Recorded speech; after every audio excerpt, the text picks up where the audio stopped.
오늘은 시편 29편 9절에서 10절 말씀을 가지고 영원하신 왕이라는 제목으로 말씀을 함께 나누려고 합니다.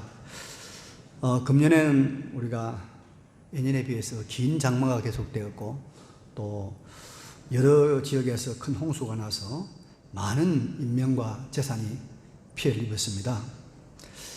기상학자들의 말을 따르면 지구온난화 때문에 이런 일들은 앞으로 빈번하게 계속된다고 하니까 우리가 대비를 잘 해야 될 것 같습니다. 홍수가 참 무섭죠. 근데 홍수하면 우리가 생각나는 아주 무서운 홍수가 있지 않습니까? 바로 노아의 대홍수, 노아 시대의 대홍수입니다. 오늘 보면은 그 무서운 노아의 홍수 때 여호와 하나님께서는 어디에서 무엇을 하셨는가를 우리에게 알려주심으로 우리가 믿는 전능하신 하나님은 얼마나 위대한 분이시며 그분은 인간의 역사 속에서 무엇을 하시는 분인가를 우리에게 확실하게 계시해 주고 있습니다. 오늘 두 절 말씀을 함께 상고해 보려고 합니다. 먼저 10절에 보니까 여호와께서 홍수 때 좌정하셨으며 여호와께서 영원하도록 왕으로 좌정하시도다 그랬습니다.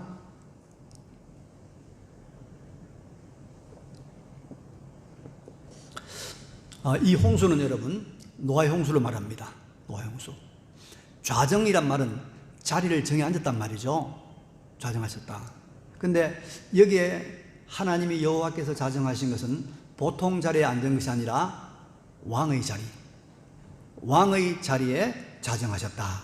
다시 말하면 통치의 자리, 심판의 자리에 하나님께서 좌정하셨다. 그 말씀하고 있는 것입니다. 여러분, 구약성경 창세기에는 노아 시대 온 세상이 대홍수의 심판을 받아서 인류 전부가 노아 8식구에는 전부가 다 멸망당한 것. 사람뿐만 아니라 코로 호흡하는 모든 짐승까지도 죽었다고 말씀을 하고 있죠.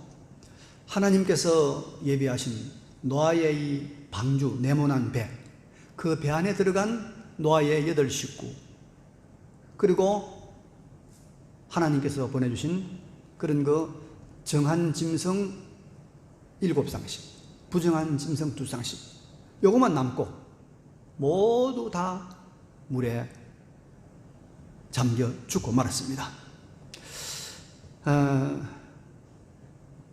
그리고 이제 그때 이 지구를 둘러싸고 있던 하늘의 물들이 다 쏟아지는 바람에 그 물들이 막아주던 그 태양으로부터 오던 그런 나쁜 그런 광선들, 이것들이 지구에 떨어짐으로 말미암아서 그때부터 사람들의 수명과 건강이 현저하게 나빠지기 시작한 거죠. 그래서 성경을 보면 노아 시대 이후부터 사람들의 수명이 떨어지고 있습니다. 그렇게 과학자들이 분석하고 있고, 또 지금 우리 지구의 연대에 대해서 지질학자들이 여러 가지 이야기를 많이 합니다. 수백만 년, 수천만 이야기하는데 그 노아의 홍수 때 기품의 샘들이 터졌다 그런 말입니다. 이게 무슨 말? 땅 속에 있던 홍수 속에 있던 땅 마그마들이 터져 올라온 거죠. 그 마그마들이 여러분 이제 물 속에서 압축이 되면서 순간적으로 몇십만 년 만에 이루어질 수 있는 그런 지층이라든지 또 지형 이런 것들이 만들어졌다는 것이 창조 과학자들의 연구 결과입니다. 그러니까 우리 인류 역사에 엄청난 대변혁을 일으킨 사건이 노아 홍수입니다. 가장 큰 사건이죠. 그리고 사람들이 뭐라고 말하든지 간에 지금 지구촌에 있는 모든 사람들은 다 노아의 후손입니다. 이 피부색도 여러분, 사람이 똑같은 피부색이지만 지역에 따라서 피부색이 달라지기 시작하는 거예요. 노아의 다 후손들이다 말입니다. 근데 여러분, 노아의 이 시대의 이 홍수의 원인이 무엇입니까? 원인이 뭐냐? 왜 홍수가 왔느냐? 인간의 죄악 때문입니다. 창세기 6장에 이렇게 말씀하고 있죠. 여호와께서 사람의 죄악이 세상에 가득함과 그의 마음으로 생각하는 모든 계획이 항상 악할 뿐임을 보시고 사람 지으셨음을 한탄하사 마음에 근심하시고 내가 창조하는 사람을 지면에서 다 쓸어버리겠다. 이것이 하나님의 홍수 심판입니다. 그래서 여기 여호와께서 홍수 때 자정하셨다, 이 말은 홍수 때 어디로 하나님이 은거하신 것이 아니고 숨으신 것이 아니라 통치의 왕자에 앉으셔서 공의의 심판을 하셨다, 그런 말입니다. 하나님의 다스림이 노아의 홍수 때도 분명하고 확실하게 있었다, 그 말씀을 하고 있는 것입니다. 그래서 여러분, 우리는 역사에 어떤 어려움, 어떤 알지 못한 사건들이 휘몰아쳐 온다 할지라도 공의의 하나님의 통치가 있다는 것, 하나님의 정의의 심판이 있다는 것을 반드시 믿어야 합니다. 믿어야 합니다. 성경은 어떤 면에서 보면 하나님의 통치, 하나님의 공의의 심판이 있다는 것, 왕자에 앉으신 하나님의 주권을 보여주는 책이 성경이다. 살아계신 하나님의 주권을 보여주는, 홍수 위에 때 왕자에 앉으신 하나님을 보여주는 것이 성경책이다. 성경은 여러분 그런 사건들로 가득 차 있습니다. 열왕기상 21장에 보면 여러분, 그 북이스라엘 왕국의 7대 왕이었던 아합 왕과 나봇 사건이 나옵니다. 나봇이라는 사람의 사건이 나오는데, 이런 아합은 잘 아시죠? 아합이 자기의 별궁이 있는 이스르엘, 아닌 이스라엘이라는 그런 지역에 갔는데 왕궁 옆에 아주 좋은 밭이 하나 보이는 거예요. 그래서 그 밭을 내가 구입을 해서 왕궁의 정원으로 삼으면 좋겠다, 이런 생각이 들어서 알아보니까 그 밭의 주인 누구냐면 나봇이라는 사람이에요. 그래서 나봇을 불러다가 네가 이 밭을 나한테 팔아라, 내가 값을 많이 쳐줄게. 그러니까 나봇이 하는 말이, 왕이여, 죄송하지만 제가 팔 수가 없습니다. 하나님의 율법에 조상으로부터 물려받은 이 기업은 팔지 못하도록 되어 있습니다. 제가 팔 수가 없습니다. 죄송합니다 하니까 이게 왕의 명령을 거역한단 말이죠. 사람이 하고 싶은 걸 못하면 속이 상하잖아요. 그래서 왕이 속이 많이 상해서 집에 와서 머리를 끙끙거리고 있으니까 자기 부인, 아주 참 사악한 부인 이세벨이, 왕이여, 무슨 일입니까? 그래서 내가 이 나봇의 이 밭을 가지고 싶은데 나봇이 안 준다 그러니까, 당신이 왕입니까? 그거 하나 못하겠습니까? 내가 해결해 드리죠.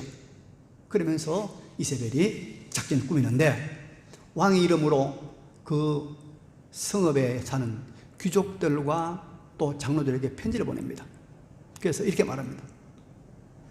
이제 금식을 선포하고, 그리고 나봇을 사람들이 많이 모인 장소에 불러 모아놓고, 이 불량자, 이 비류 두 사람을 정인으로 세워서 이 나봇이 하나님과 왕을 저주했다라고 증언하게 하고 돌로 쳐 죽이라 그랬어요.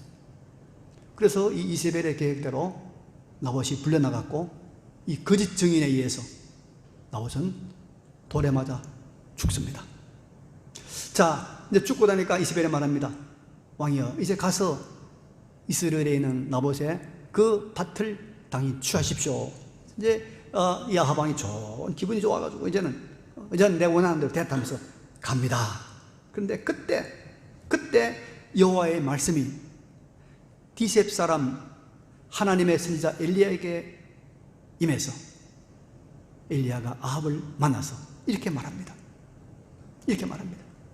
네가 죽이고 또 빼앗았느냐?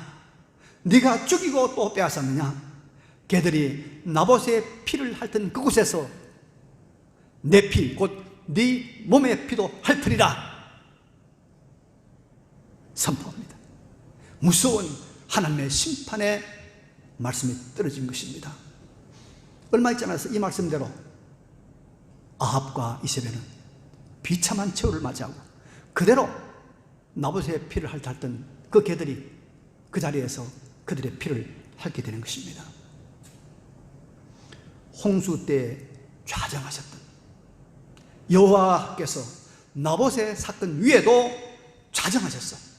공의의 심판을 행하시는 것을 우리에게 말씀해 주고 있습니다. 홍수 때 여호와께서 좌정하셨다. 심판의 하나님, 공의의 하나님, 정의의 하나님이 살아계신다 이 말입니다. 코로나를 가지고 우리 한국교회를 너무 심하게 몰아붙이는 세력이 있다는 것을 합리적인 의심을 가지고 우리가 볼 수밖에 없어요. 교회가 무슨 코로나 온상처럼 이렇게 넓게 앉았는데도 이거 못 온단 말이에요. 지금 전철에 가보십시오 여러분. 얼마나 빽빽 많이 타고 다닙니까? 코로나가 그러면 전철에는 없고 교회만 있습니까? 안 그렇잖아요. 코로나가 뭐 교회 온상처럼 매스컴마다 떠들고 있습니다. 예배를 비대면 예배가 어디 있어요? 비대면 예배가. 예배는 예배지. 비대면 예배 교회에서 만난 말 아닙니다. 이거 자기들이 만난 말이에요. 예배는 교회가 모여서 교회로 모여 하나님을 찬양하고 높이는 것이 예배입니다. 자기들 마음대로 예배 비대면 예배 이렇게 하라 저렇게 하라 명령을 합니다.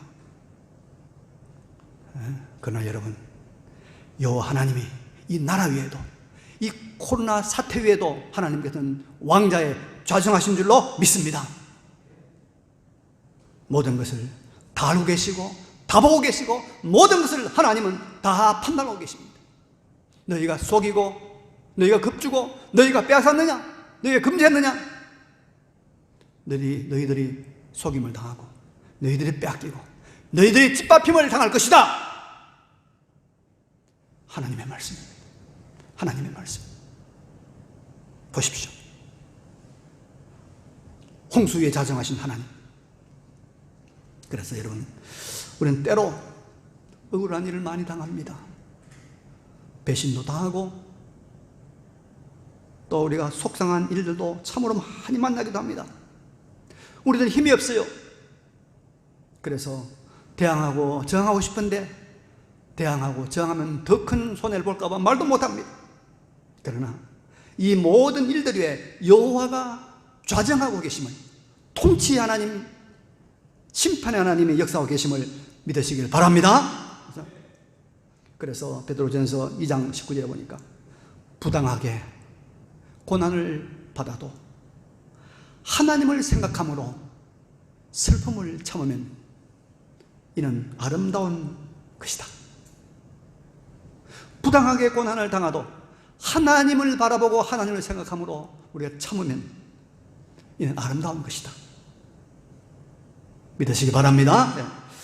그런데 여러분, 본문 속에 보면은 이렇게 홍수 때 좌정하신 하나님, 나봇의 사건 위에 왕자에 앉으셔서 좌정하신 하나님, 통치 하나님, 주권자 하나님이 영원하도록 좌정하신다 말씀하고 있습니다. 하나님의 통치와 주권은 시대를 넘어서고 시간을 초월해서 역사한다는 것을 우리에게 말씀하고 있지 않습니까?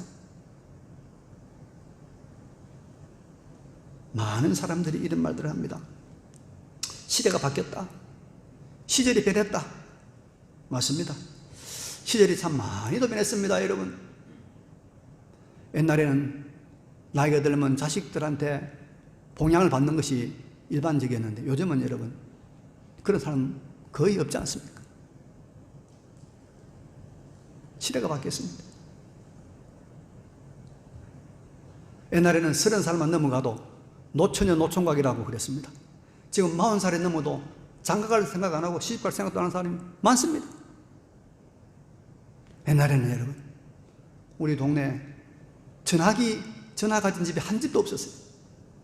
지금 우리 모두가 다 전화기보다 100배나 더 좋은 개인 무선 전화기, 개인 무전기, 핸드폰 다 가지고 있잖아요. 시절이 많이 변했습니다.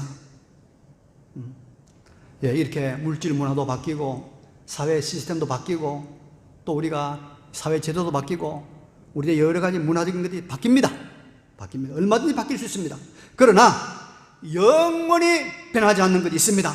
하나님의 주권, 하나님의 통치, 하나님의 의의 심판 변하지 않습니다. 변하지 않습니다. 변하지 않습니다. 그래서 이사야 40장에 풀은 마르고 꽃은 시드나 시래는 변한다. 세월에 따라서 이 세상의 것들은 마르고 시들고 변하지만은 우리 하나님의 말씀은, 하나님의 주권은 영원히 서리라. 영원히 서리라. 믿으시기 바랍니다. 하나님의 주권과 통치와 하나님의 심판이 영원하다는 것, 불변하다는 것 믿으시기 바랍니다. 믿어야 됩니다. 근데 여러분, 오늘 본문은 우리에게 그것으로 끝나지 않습니다. 주권자, 영원한 통치자 하나님의 능력과 힘과 또 권능이 특별하게 나타나는 원칙이 우리에게 보여지고 있습니다. 그게 바로 11절 말씀이니까요. 11절 말씀 보니까 여호와께서 자기 백성에게 힘을 주시며 여호와께서 자기 백성에게 평강의 복을 주시리로다. 그 두렵고 떨리는 찬란한 영광의 하나님께서 자기 백성을 하나님께서 가진다는 거예요. 자기 백성에 힘을 주시고 자기 백성에게 평강을 주시리로다. 그 주권자 하나님께서 자기 백성이 있다는 거예요. 그리고 자기 백성을 향한 특별한 약속, 특별한 언약이 있다는 것이에요. 이게 놀라운 사실입니다. 자기 백성. 여러분, 우리 예수 믿는 사람들은 하나님의 백성인 거 믿습니까? 하나님의 백성이에요. 하나님의 백성. 네? 하나님의 백성. 우리의 노력이나 우리의 신분이나 우리의 공로가 우리를 그렇게 만드는 것이 아니라 오직 예수님의 십자가 피공로, 무한한 값이 되는, 무한의 값이 되는 하나님의 아들 예수 그리스도의 십자가의 피공로로 인해서 우리가 하나님의 백성, 하나님의 나라의 권속 된 줄로 믿습니다. 여러분, 우리가 하나님 나라의 백성이에요.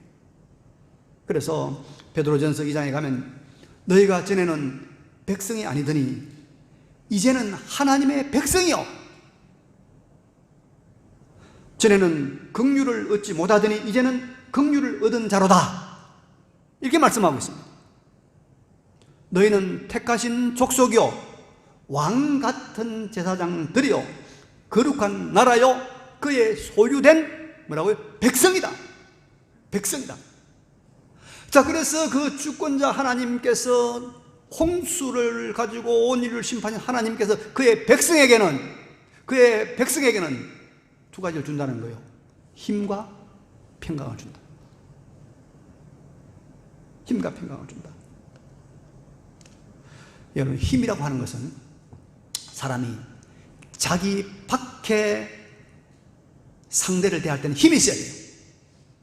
물질적인 힘, 권력적인 힘, 또 육체의 힘이 있어야 밖을 우리가 승리하며 살 수 있어요. 그런데 우리가 내적으로는, 우리가 내면적으로는 뭐가 있어야 됩니까? 마음에 평강이 있어야 돼요. 그래서 힘과 평강은 외적으로 내적으로 우리가 원만하게 살아가는데 아주 중요한 요소입니다. 그렇죠? 그래서 하나님은 여러분 자기 백성에게 뭘 준다고요? 졸지 마세요. 다 봅니다 지금. 네? 집에서 비대면 하는보다는 교회 근처에 와서 비대면 하는 게 제일 좋고, 교회 근처에서 비대면보다는 본당에 와서 대면해서 예배 드리는 게 제일 좋고, 네? 그리고 여기 와서 예배 드리는 것보다 안 좋고 드리는 게 제일 좋고, 알겠죠? 여러분, 이제 몇 가지 단계가 올라온 사람들이에요. 마지막 단계 졸지 않으면 돼요. 마지막 단계. 우리가 문제가 있으면 내가 책임질 거 아닙니까, 교회가. 걱정 말고 예배드리러 오면 될 텐데 뭐가 그리 겁이 나가지고 그만 이야기 됐어요. 속 이상해도 졸지 말아요. 오신 분들은. 그래서 하나님은 자기 백성에게 바깥 세상을 이길 힘을 주시는 거예요. 힘을. 그래서 우리 하나님의 백성은 정치, 경제, 사회, 문화, 교육, 또 예술 모든 부분에서 하나님이 공급하시는 그 힘으로 말미암아서, 하나님의 능력으로, 하나님의 복으로 말미암아서 결과적으로 승리하게 됩니다. 결과적으로. 근데 여러분, 하나님이 힘을 주시는 놀라운 하나님의 방식이 있어요. 어떻게 우리 힘을 공급해 주시느냐? 오늘 그걸 잘 우리가 한번 생각해 봅시다. 자, 다윗이 엘라 골짜기에서 하나님을 모욕하는 이 블레셋의 거인 장군 누구죠? 골리앗을 쳐 넘어뜨렸어요. 다시 어떻게 쳐 넘어뜨렸느냐? 물매, 요런 그 보자기 같은 데다가 돌멩이 넣어가지고 돌리는 거, 물매에다가 돌을 5개 딱 들고 가서 골리앗하고 나가 싸우는데 돌을 딱 돌려가 탁 놓으니까 돌이 샥 날아가서 골리앗을 쳤는데 어디를 맞았습니까? 이마를 쳤어요. 이마를 쳤는데 어떻게 된지 알아요? 성경을 잘 보면 이마에 돌이 어떻게 돼요? 박혔다. 그래서 성경 번역을 여러 군데 다 봤어요. 다 보니까 인투로 맞아요. 안에 들어갔단 말이에요. 그런데 여러분, 우리가 아무리 세게 뱅뱅뱅 돌에 딱 쳐도 야구 선수들이 야구를 뜬 공을 피처들이 피처 맞지 던져도 시속 150km, 140km가 안 나가잖아요. 그렇죠? 아무리 해도 150 많이 나가는 거죠. 150km 되는 공 맞으면 그 머리 박힐까요? 안 박힙니다. 즉 어느 정도 빨라야 박히느냐? 총알처럼 빨라야 박히는 거예요. 총알은 박힙니다. 그러면 총알은 얼마냐? 총알은 계산해 보면요, 총알은 시속 1400km. 그러면 다윗은 140km, 100km 던졌는데 중간에 누가 하나님이 힘을 공급해서 그 힘이 붙은 거예요. 그래서 1400km 들어가서 골리앗의 이마에 박힌 겁니다. 하나님은 여러분 이렇게 자기 힘을 공급해요. 자기 힘을. 우리가 할 때, 우리가 나갈 때, 그때 하나님께서 우리에게 자기 힘을 보태서, 그래서 겉으로 볼 때는 다윗이 넘어뜨렸지만 실제 누가 넘어뜨린 거예요? 하나님이 넘어뜨렸죠. 겉으로는 다윗이 올라가잖아요. 하나님이 올라간 거예요. 내가 열심히 돈 벌지만 하나님이 돈 벌게 해주시는데 실제는 누가? 하나님 벌게 해주시는, 내가 번 것처럼 되는 거예요. 내가 승리하는 거예요. 이게 하나님이 우리에게 힘을 공급하시는 하나님의 원칙입니다. 요 김포공항에 가면 여러분 뭐냐면 무빙 워크라는 게 있죠. 가만히 앉았으면 섰으면 쭉 사람이 밀고 가는 거 있죠. 그 평지 에스컬레이터. 제가 한 20몇 년 전에 미국 가서 뭐 깜짝 놀랐었는데 우리나라도 이제 그게 많잖아요. 그죠? 근데 내가 늘 나는 거 시험을 합니다. 이 무빙 워크를 탈 때마다 가만히 있고 한번 걸어봐요. 그 위에서 그러면 그 밖에서 그냥 걸어오는 사람하고 무빙 워크 걷는 사람하고는 차이가 굉장히 많이 납니다. 그러니까 조금만 걸어도 밑에 게 움직여주니까 나는 굉장히 빨리 걸어가는 사람처럼 된다 이 말이요. 그렇죠? 그렇습니다. 여러분, 하나님은 하나님의 백성의 인생길에 이 무빙워크를 깔아놓았습니다. 우리는 쉽게 걸어가기만 해도 하나님은 밑에 무빙워크를 돌려가지고 그것이 10배, 20배 빨리 가게 만들어 놓았다 이 말이에요. 이게 하나님이 우리에게 힘을 공급하는 원리입니다. 원리. 근데 여러분, 만약에 그 무빙워크에서 앞으로 조금만 걸어가도 훨씬 빨리 가는데 방향을 거꾸로 서가지고 거꾸로 걸어가면 돼요. 거꾸로 걸으면 어떻게 될까요? 맹 제자리죠. 그죠? 무빙워크는 걸어가는데 나는 방향을 거꾸로 하면 그래서 예수를 바로 못 믿으면은, 예수를 바로 못 믿으면은, 방향이 잘못되면은 한참 믿어도 제다리 걸음이라. 맨날 제다리 걸음이라. 알아야 됩니다, 이걸.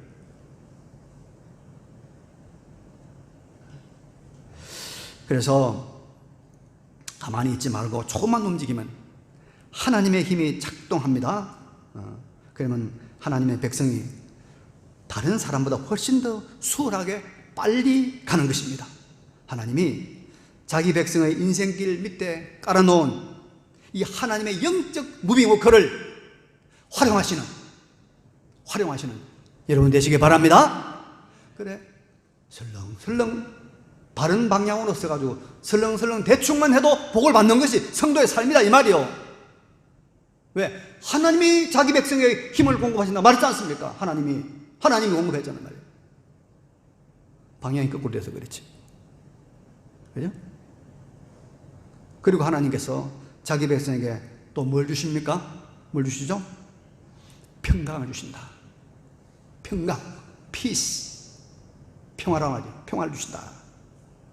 사람은요, 유물론적 존재가 아닙니다. 물질적 존재가 아니에요. 사람은 심리적 존재입니다. 사람은 영적 존재입니다. 이걸 알아야 돼요. 이 공산주의자들이 인간을 잘못 파악한 거예요. 밥만 먹이면 인간이 행복할 줄 알았죠. 천만의 말씀이거든요. 그렇지 않거든요. 인간은 심리적 존재단 말이에요. 심지어. 그래서 사람에게 제일 중요한 것은 마음의 평안, 내적 평강. 이게 있어야 사람은 행복해요. 지위나 재산이나 권력에 상관없이 이 내적 평강이 없으면 인간은 불행한 삶을 살게 되는 것입니다. 그렇죠? 사울이 이스라엘의 초대 왕으로 그가 부임받았지만 그가 초반기 몇 년을 지나고부터는 사울은 참 불행한 왕의 삶을 살았어요. 왜냐하면 그 사람 속에 평강이 없었습니다. 왜 평강이 없었냐? 첫째는 그가 하나님을 제대로 섬기지 못했고, 그 다음에 다윗 같은 정말 훌륭한 신하, 자기의 사위지요, 아들 같은 사람인데 이 다윗을 믿지 못하고 다윗이 자기 왕위를 넘볼까 하는 이 불안 때문에, 이 시기 질투 때문에 그 마음속에 늘 불안해서 다윗을 잡으려고 쫓아다니는 참 평강이 없는 삶을 살았기 때문에 그는 불행한 인생을 살았습니다. 그래서 왕후 장상의 여러분 지위가 문제가 아니고, 재물이 많고 적음의 문제가 아니고, 아파트를 무슨 50평에 사느냐 20평에 사느냐 이것이 문제가 아니고, 그 마음에 평안이 있느냐 없느냐, 이것이 행복과 불행을 결정하는 아주 중요한 요인. 믿습니까? 그렇죠? 속으면 안 돼요. 이 정신과 의사들이 이 부분에 연구를 많이 했어요. 그래서 정신과 의사들이 권하는 것이 뭐냐면은 햇빛 나는 밖에 나가서 20분만 걸어라. 그래서 햇빛을 많이 쬐라. 그리고 걸음을 걸어라. 또 아주 부드러운 리드미컬한 운동을 해라. 특별히 산에 많이 가라 말합니다. 왜냐하면 그렇게 하면 우리 몸에서 세로토닌이라고 하는 이런 호르몬이 분비가 된답니다. 이게 분비가 되면 우리의 분노를 조절한대요. 우울증을 예방한대요. 그리고 치매도 예방한대요. 화도 줄여준답니다. 그래서 우리가 여러 가지 마음의 평안을 얻을 수 있다라고 말하는데 상당히 일리가 있는 말입니다. 그런데 여러분, 이런 사람의 노력으로 얻어지는 평강, 평화, 평안, 이런 것들은 어느 정도는 됩니다만 어느 정도는 근본적인 마음의 평안을 가져다 줄 수는 없습니다. 근본적인 마음의 평화, 이 절대적인 마음의 평안은 어디서 오느냐? 어디서 옵니까? 하나님으로부터 온다는 것.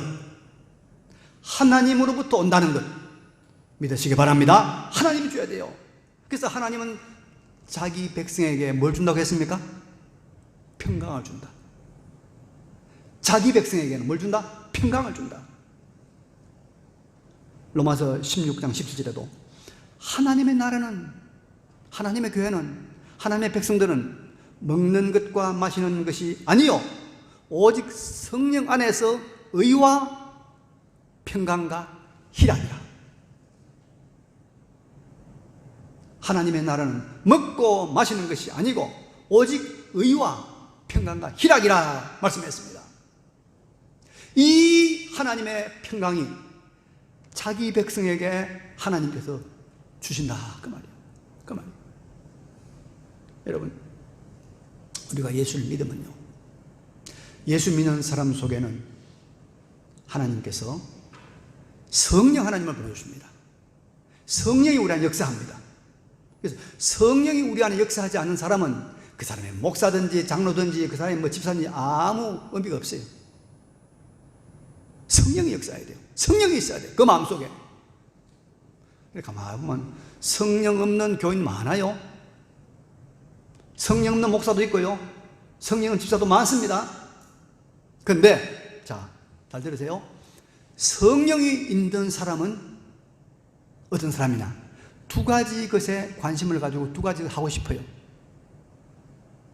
성경을 보고 싶어요. 성경에 관심이 가요. 또 하나는 뭐냐? 기도하고 싶어요. 기도해야 되겠다 생각이 들어요. 기도와 말씀에 대해서 관심이 가고, 기도와 말씀을 통해서 은혜를 받고, 기도와 말씀에 더 깊이 들어가는 것이 성령의 역사입니다. 틀림없습니다. 그런데 우리가 이제 이 성령으로 말미암아서 기도와 말씀의 깊은 세계를 점점 들어가면은 뭘 만나느냐? 하나님이 주시는 평강을 만나게 됩니다. 하나님이 주시는 평강을 경험하게 됩니다. 하나님이 주시는 절대적 평강을 만나게 된다 이 말입니다. 자, 그래서 우리가 삶의 평화를 경험하게 됩니다. 이것을 비유하면 여러분 마치 이와 같은 것입니다. 우리가 잠수함을 타고 바다 깊숙한 곳에 내려가는 것과 똑같아요. 은혜의 세계, 말씀의 세계, 우리가 기도의 세계에 들어가면 우리 그런 경험이 나 있지 않습니까? 지금 태풍이 올라온다고 말하는데 동해안 방향을 얼마나 틀린지 모르겠습니다만, 태풍이 일어나면 여러분 바다에 풍랑이 막 입니다. 파도가 막 3m, 5m 막 난리가 납니다. 난리가 납니다. 그런데 그때 그 파도가 치는 바다 속에 여러분 잠수함을 타고 밑으로 내려갑니다. 5m, 10m, 50m, 100m 밑에 내려가면 어떨까요? 파도 칠까요? 안 칠까요? 잠잠합니다. 그리고 거기에는 뭡니까? 형형색색의 아름다운 물고기들이 마음껏 자유롭게 논이고 있습니다. 우의 평화, 파도가 쳐도. 그거 마찬가지인 거예요. 하나님이 주시는 이 은혜의 세계, 하나님이 주시는 평강의 세계에 들어가면 우리 밖의 세상에 아무리 요동을 쳐도 우리가 이 평화의 세계를 살아가게 되는 것입니다. 이 절대적 평화를, 절대적 평강을 주시겠다. 누구에게? 자기 백성에게.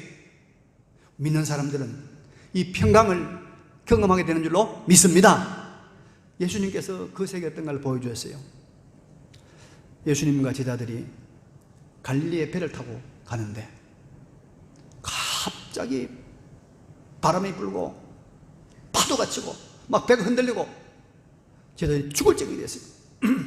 그래서 제자들이 겁이 나고 두려워 떨어가지고, 주님 우리가 죽게 되겠습니다. 뭐 하십니까? 우리 죽을 지경입니다. 그런데 그때 주님은 뭐 하신지 압니까? 배 고물에서, 배가 있으면 배 앞쪽은 이물이라고 그래요. 배 뒤쪽은 고물이라고 합니다.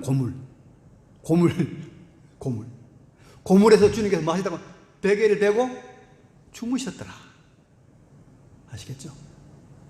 주님이 주시는 평강이 바로 이런 평강이나 보여. 이런 평강. 파도에 쳐라, 폭풍아 부르라. 나는 주님 주시는 평강으로 말미암아서 평안이 자리라. 이 평안을 하나님 누구에게 주신다고요? 자기 백성에게. 예수를 진심으로 믿는 하나님 백성에게 주신다는 거예요. 주신다는 거예요. 여러분, 우리가 이 평안을 가질 때 우리는 하나님의 나라를 경험하는 것이고 이 세상을 이기는 자의 삶을 사는 것입니다. 이 평강이 우리에게 임하는, 자주자주 임하는, 아니 늘 임하는 하나님의 백성의 거룩한 삶을 살아가시기를 간절히 바랍니다. 이제 말씀을 요약합니다. 여러분, 하나님은 과거도 지금도 앞으로도 영원토록 왕자에 좌정하셔서 주권하시고 통치하시고 심판하실 것입니다. 우리는 이걸 확실히 믿습니다. 그리고 그 전능의 하나님은 그의 백성된 우리들에게 그의 아들 예수의 그 무한한 피로 값주고 산 우리들을 귀하게 여기셔서 우리에게 세상을 이길 힘을 공급해 주십니다. 세상을 이길 힘이 있어요, 우리에게는. 그래서 기독교가 로마를 무너뜨렸잖아요. 천년의 제국 로마를, 공산주의를 무너뜨렸잖아요. 힘을 주신다는 거예요. 그리고 우리에게 어떤 풍랑이라도 사라지지 않는 절대적 평안을, 절대적 평강을 주십니다. 이게 성도의 삶입니다. 그래서 예수 믿는 것은 귀한 것입니다. 여기는 우리 그래서 예배 때문에 목숨을 바칠 수 있는 것이요, 하나님 때문에 우리가 무엇이든지 희생할 수 있는 거예요. 하나님은 코로나를 통해서 우리 믿음을 달아보고 있다는 거 아십니까? 달아보고 있습니다. 하나님의 저울에 너는 무게 있다. 하나님 엄청난 걸 쏟아부어 주실 거예요. 하나님의 저울에 넌 너무 가볍다, 안 되겠다, 하나님 다 뺏어가실 거예요.